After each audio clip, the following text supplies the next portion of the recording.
Hey guys, I'm Chris O'Hearn. Hey, weren't you on? I used to be fat. Why dang Skippy, I was on MTV. I imagine you're watching this because you're either interested in comics or you've always dreamed to work in comics. But do you know what goes into trying to make it in this business? Sure, you think, oh, I just need to be a good artist or a good writer, but there's a lot more to it than that. Everyone has something special inside of them, a strength within. And I find those people and I help them understand that their gifts are the abilities that make them unique. And to do that, I want to make a series of documentaries about outstanding people that are doing amazing things. This Kickstarter is to help fund the first documentary in the series. Now, unlike some Kickstarter campaigns, I'm not coming to you blind with nothing to show. We spent the last year interviewing various people in the industry, and we've compiled that footage into a trailer we're going to show you now.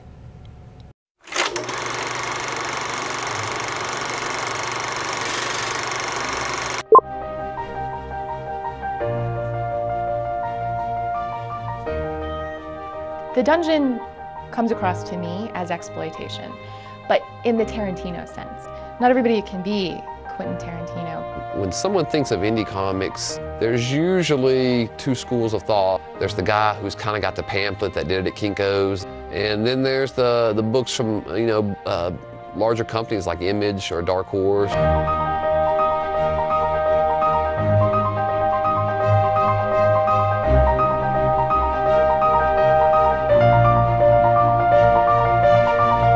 Most independent books, it's something that you do as you have the time. And in Sean's case, he's made it his life.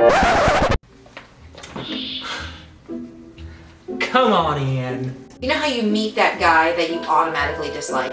You should, but once you get to know him, you're like, how did I not like him? He's awesome. He seems just like a nice guy, a little bit goofy. Most of my exposure to Sean Hardiman has been his epic rants. You know, Sean's got a very quick wit. And not only did I like his comic, but I liked him. I thought that he was smart, and I thought that he was funny. Super funny. He's an amazing artist. If you look at any of Sean's work that's not the Dungeon comic, his commissions are gorgeous.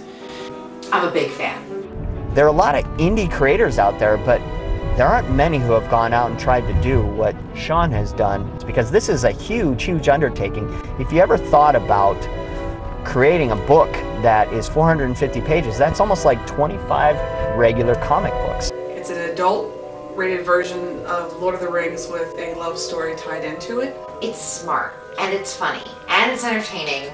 You know, it is its own sort of breed of fantasy.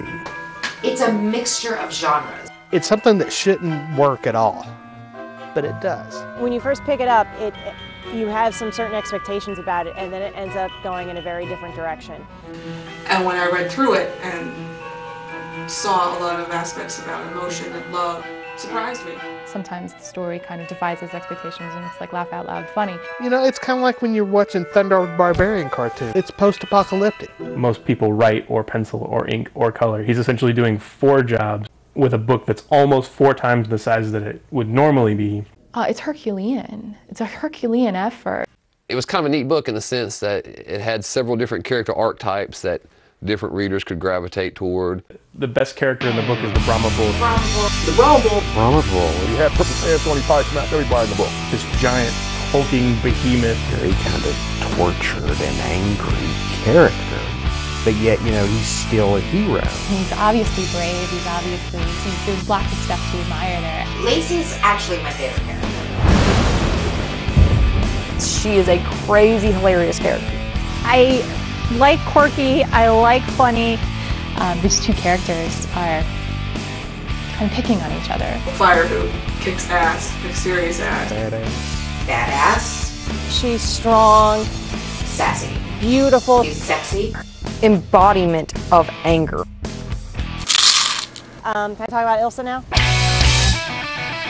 Design is very, very different. She's completely evil. And she kicks ass and she's fun. Bad accent craziness. He had to get all that character in there, and he wasn't afraid to just do the work. He's ran into instances where, you know, lawyers have called threatening to sue. I think Sean's book is very graphic. Is it porn? No. If it was misogynist, it would be all skewed to the male character. But the writing is sound, too. It's a quick, intelligent read. And I like that. He's the George Romero of comic books. They just don't know of him yet. That's what that is. They just don't know of him yet.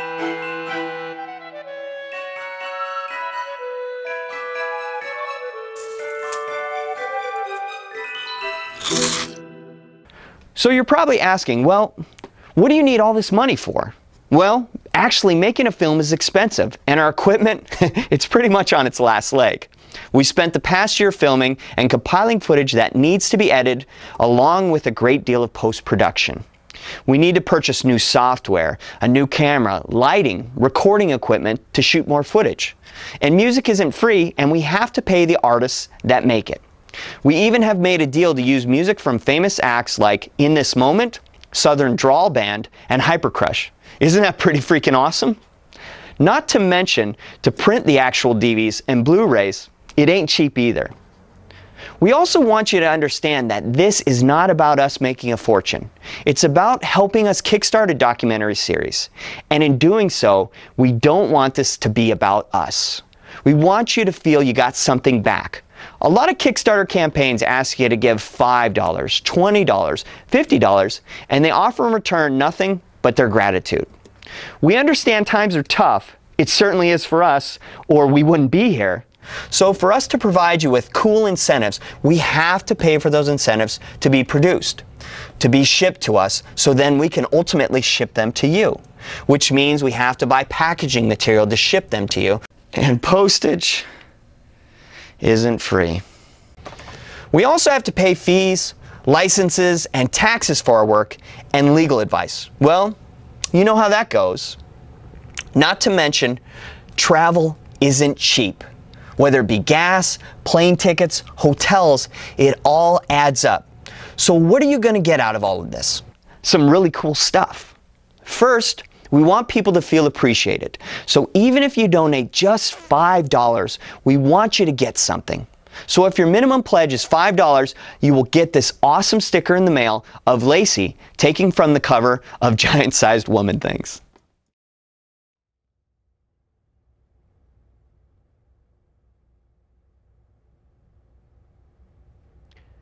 You remember those old 7-Eleven Marvel and DC comic collector cups? That's what we're gonna do! Yeah, we are. We're gonna have 4 collector cups featuring characters from the Dungeon comic. The 4 designs will be revealed throughout the campaign. So here's how it works. If we hit our goal, 1 cup will be available. If we hit our stretch goal, a 2nd cup will be unlocked, up to 4 cups, etc. If you purchase into a tier with a collector cup and we reach our stretch goal, you will automatically get the next cup free. And these cups are nice, high quality, stadium style collector cups. Not only that, but we're going to release each stretch goal cup based upon your backer votes. You have a say in which cup comes out next. If you donate, you can even send in questions that we can ask Sean. It might even make its way into the documentary. And that's pretty cool, huh? Of course, we'll offer digital downloads of the film, double disc DVD and Blu-ray DVDs. Not only will you get the documentary, but also get the extras with cast profiles, trade tips from some of the pros appearing in the documentary. That's a given. It's a film.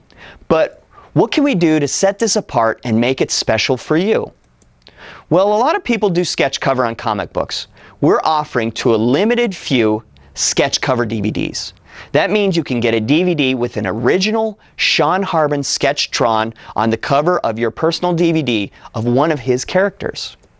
We also have a 27x40 full-color movie theater scale poster. This is an original piece created specifically for this Kickstarter campaign. It features all the suspects from the murder mystery, from werewolves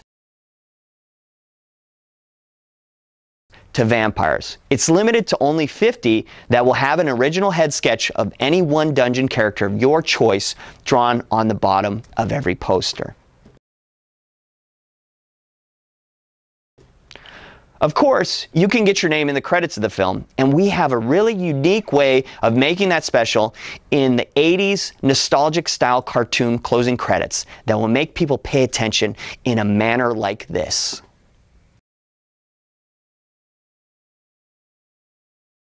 We'll also be offering some of the original artwork created in the documentary. We don't want you to think, hey, those guys are pretty crazy to ask for that kind of money for that stuff. We want you to feel, hey, I wish I had the money to get that cool incentive. Me being a life coach, you can also get a personalized, inspirational video from me to you. I know you're thinking, well, what if you don't hit your goal? We want you to understand we're just trying to get this stuff out to you and out to the world. And for everyone that donates $5 or more, if the campaign fails, I know we're not trying to be cynical here, but we'll give you a digital download of a 30-minute instructional art video with Sean Harbin giving you tips. I understand times may be tough for some of you, and you just want to help our cause. But if you can't spare the dough, no problem, man. You can help us by sharing this info on Facebook or Twitter or Instagram or whatever gram on that social platform where you think people might like to see this. Again, we all have dreams, and Kickstarter is where the supporters can help people attain those dreams. I think people would really benefit from a series such as this. So thanks for taking time to check out our project and our video. And most importantly, thank you for donating to help keep this goal alive. For us to succeed and to be able to give such cool things, we need you to share this with as many people as you can. So like our Facebook page and keep up with our posts. Help share our info and let us know what you think. Maybe you have a story that we could put in our next documentary. We are here to help you to be strong within. So, do you want to work in comics?